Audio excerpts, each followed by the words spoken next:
कहानी की शुरुआत में हम जोई को देखते हैं जो अपने स्कूल का सबसे फेमस लड़का हुआ करता था। दिन चाहे कैसा भी रहा हो, जोई के चेहरे की मुस्कान हमेशा बरकरार रहती थी।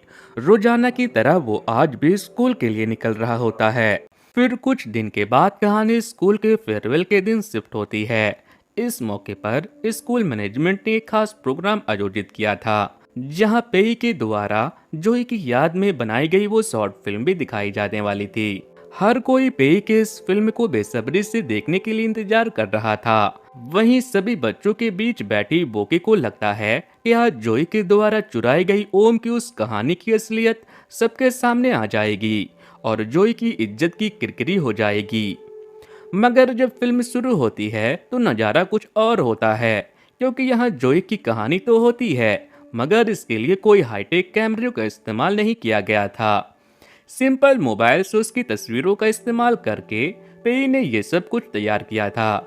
यहाँ जोई होता है, उसकी बचपन से लेकर अब तक की कुछ पुरानी तस्वीरें होती है, और साथ ही पिंक के द्वारा आखिरी कुछ घंटे में जोई की जगह फिल्माए गए वो सीन, जिसमें बताया गया था कि कैसे वो सभी से घुल मिल कर रहता था। उसकी सट पर हमेशा स्त्री रहती थी और खाली समय में उसे किताब पढ़ना बहुत पसंद था। इन सब के बीच अचानक एक दिन जोई को एक लड़की से प्यार हो गया, मगर अफसोस कि वो कभी उसकी नहीं हो पाई। लेकिन इसके बावजूद भी उसने कभी अपनी जिंदगी में हार नहीं मानी और कड़ी मेहनत करके एक अच्छी खासी नौकरी हासिल करता है, अपने परिवार के लिए पैसे बचाता है और फिर उसी लड़की से शादी करता है जिससे वो स्कूल के दिनों में प्यार करता था। उनका एक प्यारा सा बेबी भी होता है और एक दिन वो अपने स्कूल रियूनियन में पहुंचता है, जहां सभी काफी बड़े आदमी बन चुके थे। लेकिन तभी वहां जोई का दोस्त पेई पहुंचकर उससे कहता है कि तुम अकेले एक साधारण जिंदगी नहीं जी रहे हो दोस्त, बल्कि मैं भी उनमें से एक हूँ। और फिर वो दोनों साथ बैठकर पुरानी यादों को ताजा करते हैं। इसके साथ ही अंत में पेई अपने दोस्त को सोशल मीडिया पर दोबारा मिलने का मैसेज करता है और लोगों को ये मैसेज देता है कि जोई आज भी उसके बीच मौजूद है, और अगर वो जिंदा होता तो शायद आज उसकी लाइफ कुछ ऐसी होती। और फिर ये सिंपल से लगने वाली कहानी यही समाप्त हो जाती है। पिंग और बाकी क्रू मेंबर की मदद से बनाई गई मोबाइल फोन से एक रात के अंदर जोई के नाम उसकी एक कहानी भले ही सभी लोगों को बोरिंग और बचकानी लगी हो, लेकिन पेई को इस बात की तसल्ली थी कि उसने जोई के लिए अपनी सच्ची श्रद्धांजलि दी। और ये देखकर ओम और जोई की माँ को उस पर नाज होता है। हालांकि इसके बाद जहां सभी बच्चों का यूनिवर्सिटी में सिलेक्शन हो चुका था, वहीं पेई अपने पिता के साथ उनकी फैक्ट्री में दिल लगाकर काम करने लगा था। लेकिन फिल्म मेकर बनने का लगन आज भी उसके दिल दिमाग में बसा हुआ था। बात करें दूसरे बच्चों की, तो लियो अपने नई यूनिवर्सिटी में मिस फ्रेशर बन जाती है। ओम अपनी बीमारी से आज भी जूझ रहा था, मगर आज भी वो शॉर्ट स्टोरीज लिखने में अपना समय बिता रहा था। वहीं पिंक का एडमिशन उसी यूनिवर्सिटी में हो जाता है जहां पर पढ़ने की पेई की ख्वाहिश अधूरी रह चुकी थी। साथ ही साथ जोई के घर में भी एक अच्छा नन्हा मेहमान आ चुका था। उसकी बहन जैंग ने एक बेटे को जन्म दिया था, जिसे गोद में लेते ही माँ इमोल को अपने बेटे की मौजूदगी का एहसास होता है। सबकी जिंदगी ऐसे ही आगे चलती है। अब हमें कुछ सालों के बाद का सीन दिखाया जाता है, जहां आज पे फिल्म मेकिंग के इंटर्नशिप के लिए मूवी सेट पर जाता है।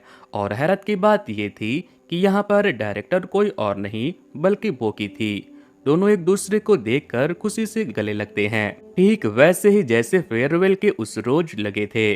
और स्कूल को अलविदा कहते वक्त बोकी ने आखिरकार अपने सबसे अच्छे दोस्त पेई के लिए कहा था कि हम सिर्फ दोस्त नहीं बल्कि बेस्ट फ्रेंड है। और इसी के साथ ये कहानी यहीं पर खत्म होती है। दोस्तों, ये प्यारी सी कहानी आपको कैसी लगी मुझे कमेंट करके बताना। वैसे दोस्तों, कुछ दिनों पहले मैंने कैसे मूवी की स्टोरी को एक्सप्लेन किया था, अगर आप लोगों ने उसे नहीं देखा है तो इंड स्क्रीन पर दिए जा रहे लिंक पर क्लिक कर उसे देख सकते हो। सो वेल गाइस, आज की वीडियो में इतना ही। Thanks to, goodbye.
डरा सहमा पेई समझ नहीं पा रहा था कि आखिर वो क्या करे। क्या वो बोकी के डर से सबको अपनी असलियत बता दे और यूनिवर्सिटी में दाखिला मिलने की इस आखिरी मौके को गवाकर अपनी पूरी जिंदगी पिता के साथ फैक्ट्री में बिता दे। कुछ सेकंड सोचने के बाद उसने इस फिल्म को आगे बढ़ाने का फैसला किया। उसने एक बेहतरीन स्पीच दी और सभी बच्चों से अनाउंस कर दिया कि वो एक शॉर्ट फिल्म पेई के ऊपर नहीं बल्कि पेई के द्वारा बनाई गई उसकी आखिरी कहानी पर बनाने वाला है। वो कहानी जिसमें पेई जीत चुका था। उसने हमारे स्कूल का नाम रोशन किया था, मगर उसके मौत के बाद धोखे से उसे डिस्क्वालीफाई करके उसकी कहानी को दबा दिया गया, जिसे अब वो दुनिया के सामने एक नए रूप में दिखाएगा। बस फिर क्या था, ये सुनकर पूरे ऑडिटोरियम में तालियों की गड़गड़ाहट सुनने को मिलती है। बच्चों से सपोर्ट करने के लिए ऑनलाइन पेमेंट तक करने लगे थे। हर कोई काफी खुश था, सिवाय बोकी के, जो अब किसी भी कीमत पर पेई का झूठ सबके सामने रखना चाहती थी। ऐसे में बोकी सीधा जोई के माँ के पास जाती है और उन्हें पेई के बारे में सब कुछ बताने ही वाली थी कि तभी पेई भी वहां आ जाता है। इसके साथ साथ स्कूल के कुछ अन्य बच्चे भी आकर उसकी रिकॉर्डिंग करने लगते हैं। पेई को काफी शर्मिंदगी महसूस हो रही थी कि आखिरकार कैसे वो इस सिचुएशन में जोई की माँ को सब कुछ सच सच बताए। वहीं दूसरी तरफ जोई की माँ को लगता है कि शायद वो पोई को वो 50,000 फिल्म के लिए कम पड़ रहे होंगे, इसलिए वो उसकी और मदद करने को कहती है। मगर तभी बोकी उनसे बोलती है कि पे यहाँ आपसे और पैसे लेने नहीं बल्कि 50,000 में से 30,000 वापस करने आया है, क्योंकि उसे लगता है कि ये काम 20,000 में ही हो जाएगा। जिसे सुनकर किनारे खड़ा पेई राहत की सांस लेता है और फिर वो दोनों जोई के कमरे में जाते हैं। जोई की हमेशा इस्त्री की हुई उसकी शर्ट और अन्य चीजों को देखकर दोनों की आंखें नम हो जाती है।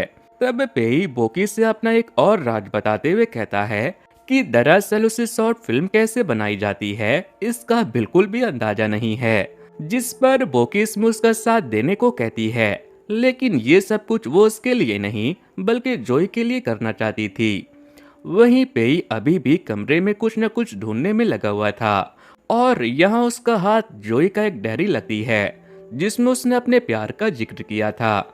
ये प्यार सिर्फ उसकी माँ के लिए नहीं था बल्कि एक लड़की के लिए भी था जिसे वो बेहद पसंद करता था, और ये लड़की लिवी होती है जो अक्सर उसके साथ ही बास्केटबॉल खेला करती थी।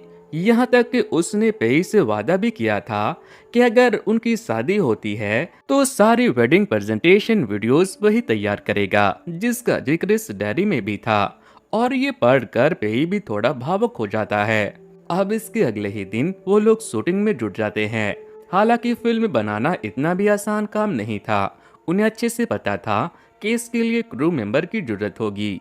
ऐसे में वो स्कूल के 4 बच्चों की मदद लेते हैं जिन्हें वैसे तो शॉर्ट फिल्म में कोई खास दिलचस्पी नहीं थी, परंतु जब पेई उनकी मदद के बदले प्रिंसिपल द्वारा आईमैक की बात करता है तो सभी झट से तैयार हो जाते हैं। फिर बोकी सिनेमाटोग्राफर बनती है, पिंग वीडियो एडिटर, बूम बनता है साउंड रिकॉर्डर, तो वहीं पॉप और आर्ट को बतौर असिस्टेंट रख लिया जाता है, और अंत में पेई बनता है पूरे फिल्म का डायरेक्टर।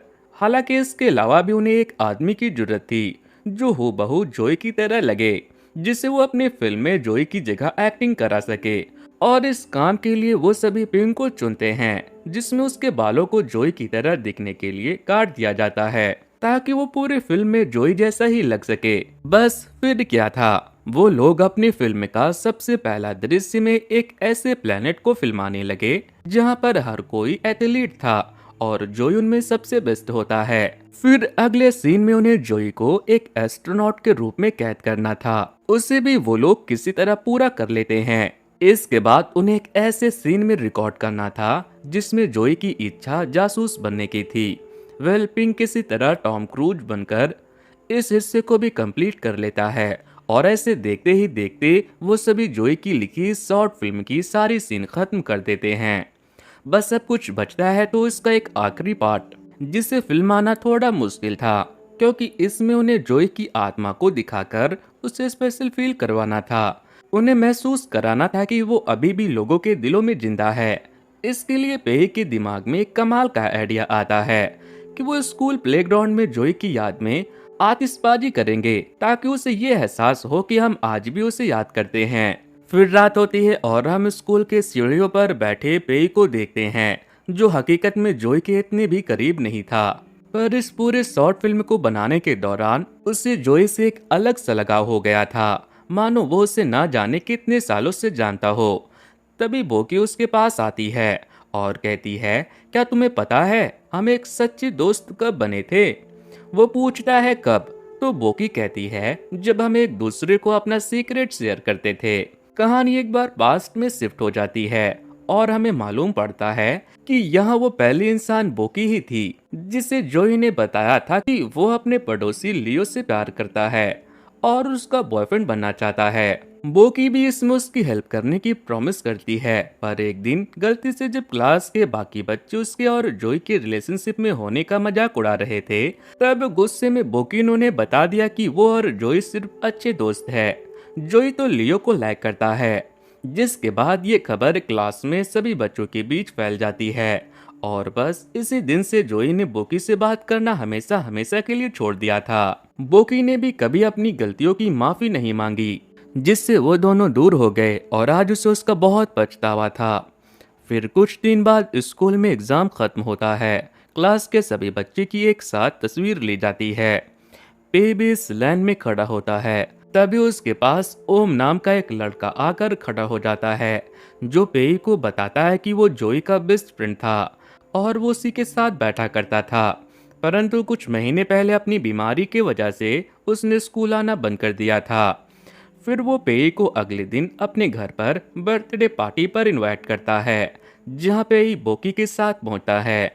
पहले तो उन लोगों को लग रहा था कि इस पार्टी में सिर्फ वो दोनों ही होंगे, लेकिन ओम के घर जाने पर उन्हें वहां पूरी क्लास दिखाई देती है। बस किसी की कमी थी तो सिर्फ जोई की। इसे ओम बेहद मिस कर रहा था। इसी बीच बूम नाम का एक लड़का उसे बताता है कि पेई जोई के ऊपर एक शॉर्ट फिल्म बना रहा है, जो कि जोई की लिखी गई एक कहानी के ऊपर बेस्ड है। ये सुनकर ओम बहुत खुश हो जाता है, क्योंकि उसे भी शॉर्ट स्टोरी लिखना बहुत पसंद था। वो पेई को उस फिल्म को दिखाने के लिए भी कहता है, लेकिन अभी उसका आखिरी सीन कंप्लीट होना बाकी था। तभी ओम उन लोगों से कहता है कि मैंने भी एक शॉर्ट स्टोरी लिखी है, क्या तुम लोग सुनना चाहोगे? जिसके बाद हम ओम को अपनी वो शॉर्ट स्टोरी कहते हुए देखते हैं। ये कहानी सुनकर हर कोई उसकी तारीफ करता है, लेकिन जैसे जैसे स्टोरी आगे बढ़ती है, बोकी और पेई के चेहरे की रंगत बिगड़ने लगती है, क्योंकि ये कहानी वही कहानी थी जिस पर उन्होंने शॉर्ट फिल्म बनाई थी। उन्हें यकीन नहीं हो रहा था कि आखिरकार जोई और ओम की स्टोरी एक जैसी कैसे हो सकती है। पर फिर पता चलता है कि ओम ने अपनी ये कहानी सबसे पहले जोई को सुनाई थी। उसे भी ये काफी पसंद आया था। उसने तो ओम को इस शहर में होने वाले शॉर्ट स्टोरी कॉन्टेस्ट में भेजने के लिए भी कहा था, मगर ओम ने इसे साफ मना कर दिया। जिसके बाद इस स्टोरी को चुपके से जोई ने अपने फोन पे रिकॉर्ड करके कॉन्टेस्ट में भेज दिया, वो भी अपने नाम से। अब ओम चाहता था कि जोई उसकी इस कहानी के ऊपर फिल्म बनाए, इस बात से अनजान कि उसने ऑलरेडी इसके ऊपर फिल्म तैयार कर ली है। बेचारा पेई खुद को ठगा हुआ महसूस कर रहा था। इतनी मेहनत के बाद अब उसे ये डर सताने लगा था कि अगर उसने ये फिल्म सबके सामने रिलीज कर दी तो लोग क्या सोचेंगे। उसकी सारी मेहनत पर पानी फिर चुका था। वहीं बोकी को लगता है कि शायद जोई ने ये काम कॉन्टेस्ट से मिले पैसे से अपने स्कूल फीस जमा करने के लिए किया हो। आखिर उसकी भी तो फाइनेंशियल कंडीशन खराब चल रही थी, मगर इन सब के बीच पेई बुरी तरह फंस गया था। कोई भी रास्ता ना मिलने पर वो डिसाइड करता है कि इस फिल्म के आखिरी सीन को पूरा करके वो जोई की जगह उसे ओम का नाम देगा और सब कुछ सच सच ओम से बताने के बाद उसकी परमिशन से फिल्म को यूनिवर्सिटी में एडमिशन के लिए भेज देगा। लेकिन बोकी इस काम में उसका साथ देने से साफ साफ मना कर देती है, मगर अब पेई को इससे फर्क नहीं पड़ता। अब वो खुद ही हाथों में कैमरा लेकर कहानी की आखिरी सीन को फिल्माने लगता है, जहां सभी बच्चे एक साथ स्कूल ग्राउंड में इकट्ठा होकर हाथों में फुलझड़ी के साथ जोई की याद में खड़े थे। और फिर अंत में पटाखों की आवाज के साथ जोई को उसके होने का एहसास दिलाया जाता है, जिसके साथ ही उनके शॉर्ट फिल्म का अंतिम पड़ाव ही पूरा हो जाता है। इसी बीच पेई को मालूम पड़ता है कि ओम की हालत बहुत नाजुक है और वो अस्पताल में एडमिट है। बोकी भी यहाँ उसे देखने के लिए पहुंचती है। दोनों को देखकर ओम के चेहरे पर हल्की सी मुस्कान आती है और फिर वे उसे एक फिल्म दिखाता है। ये वही कहानी होती है जिसे हकीकत में ओम ने लिखी थी।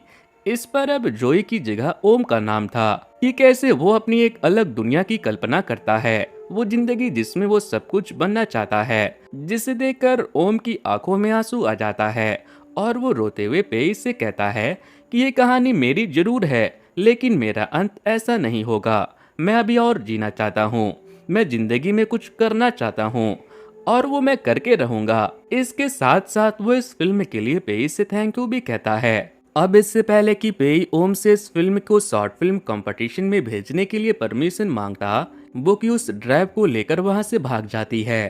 पेई भी उसका पीछा करता है और उस ड्राइव को वापस मांगता है, लेकिन बोकी चाहती थी कि अब इस फिल्म में ओम की जगह जोई का नाम हो, मगर पेई इसके लिए तैयार नहीं होता, जिससे गुस्सा होकर बोकी पेन ट्रैप को बीच सड़क पर फेंक देती है और एक गाड़ी उसके ऊपर चढ़कर उसे चकनाचूर कर देती है, जो देखकर पेई के पैरों तले जमीन खिसक चुकी थी, क्योंकि यहाँ सिर्फ एक पेन ड्राइव नहीं टूटी थी बल्कि टूटा था उसका सपना भी, जिसके बदौलत उसे फिल्म मेकिंग यूनिवर्सिटी में एडमिशन मिल सकता था। उसे समझ नहीं आ रहा था कि आखिरकार 24 घंटों के भीतर वो एडमिशन के लिए नई कहानी कहां से लाए।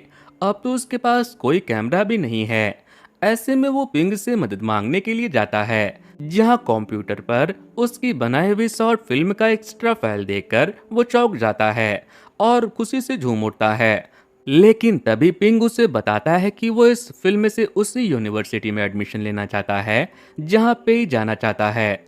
ये सुनकर पेई को बहुत दुख होता है, लेकिन अपने जज्बातों को छुपाकर टूटे दिल के साथ वो वहां से चला जाता है, जहां कॉलेज में सभी बच्चे यूनिवर्सिटी में अपने होने वाले एडमिशन के लिए बहुत एक्साइटेड थे। लेकिन पेई के लिए सारे रास्ते बंद हो चुके थे। उसे हमेशा वीडियोग्राफी में दिलचस्पी थी, वो वाकई एक बेहतरीन फिल्म मेकर बनना चाहता था, लेकिन अब सब कुछ तबाह हो चुका था। बस चारों तरफ उसे अपने दोस्त जोई के साथ बिताया हुआ वो पल याद आ रहा था।